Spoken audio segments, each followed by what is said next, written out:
Man, this feels like one of those classic NASCAR weekends where the tension is building from every possible angle. We have two massive storylines looming over this race, and together they reveal a ton about the direction the 2026 season is taking right now. One storyline focuses on teams dealing with major setbacks at the absolute worst possible time, just when every single small detail becomes critical. The other involves a prominent driver who is fresh off a significant victory yet remains stunned by how fast fortunes can shift in this unpredictable sport. And that combination is precisely what makes today so captivating for fans. It's no longer solely about having the quickest car. It's about errors, mounting pressure, bouncing back, and who can navigate the chaos once the weekend turns intense. These are the exact kinds of NASCAR narratives that can transform the entire atmosphere of a race even before the green flag waves. And truthfully, that's why this sport never gives us a chance to catch our breath. So before we jump into both of these stories, go ahead and hit that like button and subscribe to NASCAR Nation Report if you're a true NASCAR fan. This channel is brand new and we're working hard to reach our first 10,000 subscribers. If you enjoy discussing NASCAR with genuine passion, you're absolutely in the right spot. Let's dive right in. First, let's break down the penalty situation coming out of Darlington, because this one carries far more weight than it might initially appear. Three NASCAR Cup Series teams received penalties after failing post-qualifying inspection twice on Saturday, March 21, 2026, ahead of the Goodyear 400 at Darlington Raceway. The teams affected were Hendrick Motorsports, number 9 Chevrolet driven by Chase Elliott, RFK Racing's number 17 Ford driven by Chris Buescher, and MBM Motorsports, number 66 Ford driven by Timmy Hill. According to NASCAR's inspection rules, specifically Section 10.5.1, failing inspection multiple times during the same session triggers immediate penalties, and NASCAR applied that rule without delay. Each of those three teams lost its car chief for the remainder of the weekend, and each one also forfeited pit stall selection rights for Sunday's race. That means they will still start from the qualifying positions they earned, which is a key point. However, when it comes to pit road, they are now forced to take whatever stalls remain after the rest of the field has picked. And at Darlington, that disadvantage is far from minor.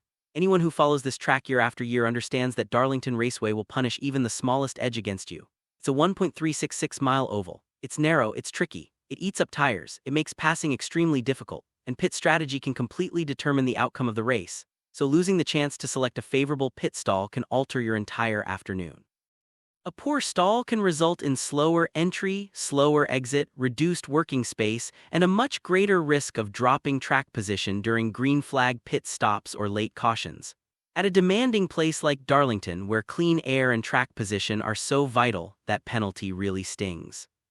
The absence of the car chiefs is also a significant blow. Hendrick Motorsports loses Matt Barnes on the number 9 team with Chase Elliott. RFK Racing loses Josh Sisko on the number 17 with Chris Buescher. MBM Motorsports loses Dylan Roberts on the number 66 with Timmy Hill. These are not minor adjustments you can simply brush aside on race day. The remaining crew members on each team now must take on those extra duties, whether that involves communication, making adjustments, managing the race, or coordinating the pit stop process while under pressure. For Chase Elliott and Hendrick Motorsports, this kind of setback adds genuine pressure to a team that normally anticipates contending whenever they bring speed to the track.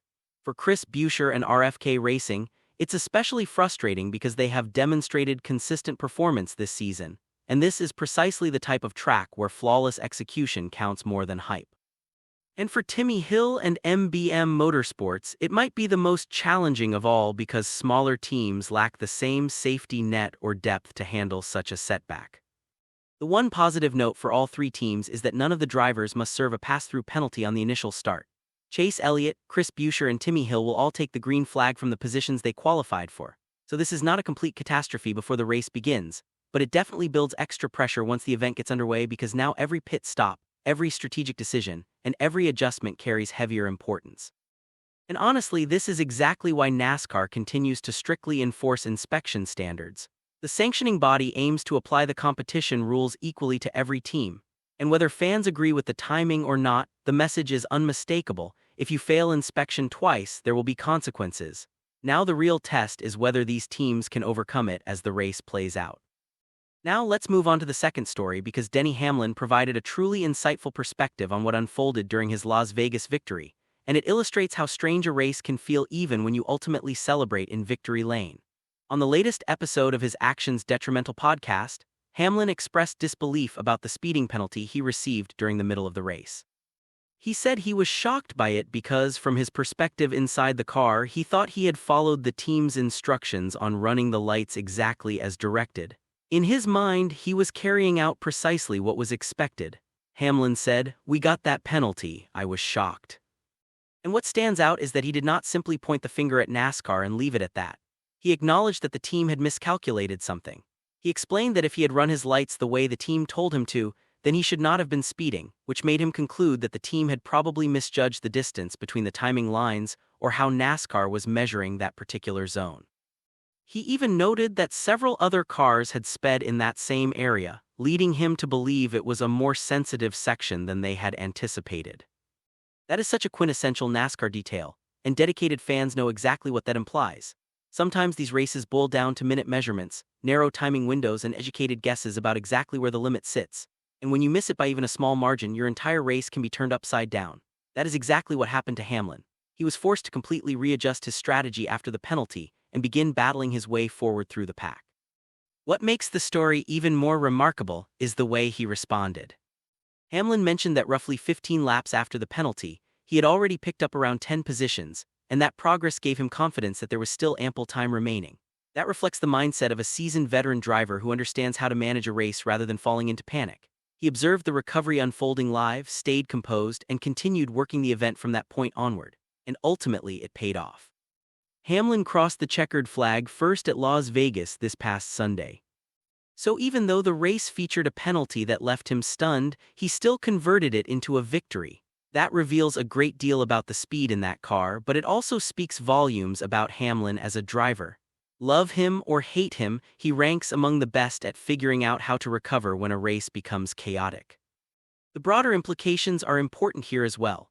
That win secured Denny Hamlin a spot in the NASCAR Cup Series playoffs later this year and elevated him all the way to 4th place in the standings.